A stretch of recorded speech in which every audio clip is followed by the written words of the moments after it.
So guys, magandang hapon po guys.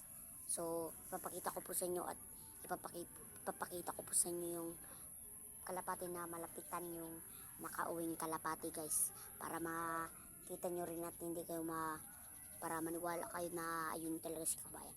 Tingnan natin kasi si kabayan ang talagang kalapati ko na unang umuwi, pero yung iba ayun, sana guys makakabitaw sila guys. Gusto ko talaga silang magbalik sa akin kasi parang gusto ko ulit magdami ulit yung kalapati ko. So maunti na lang sila guys. Ayun na lang sila guys. Oh. Yung puti pati yung dun sa dulo guys. Ayun guys. Oh. Ito na. Diba yan guys. So lagi ko ba sila ninaabangan guys. So papakita ko na sa inyo guys yung aking kalapati na matindi. So yun guys. Oh. Pinakain ko na siya guys. So yun guys. Kalapati guys. Ayun siya guys. Yan. Ayan si kabayan guys. So wala pa yan na thrill, pero grabe nakauwi talaga guys. Grabe guys. Oh. Pero yung pagkain niya guys. Oh. Matindi yan guys. Yan ang nilalabang ko sa mga kabataan dito guys. Inabang ko pa rin sila, baka sakaling sila makabalik. Grabe yan guys. So tingnan natin guys. Hindi siya uminom ng tubig niya. Buksan na natin guys. Tapos ibus natin ito. Yung tubig na guys. Tubusan natin. Tapos ulit lang.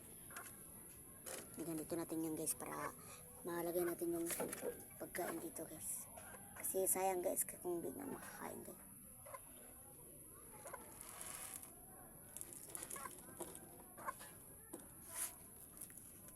Kawawa naman guys kung hindi niya ito makakain. Kailangan nyo makain niya kasi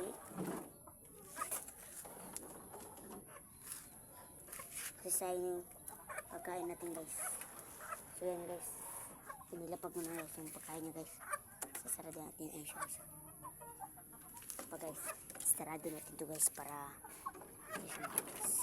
bukas pa natin sa i-release guys, para makakonsentrate siya guys.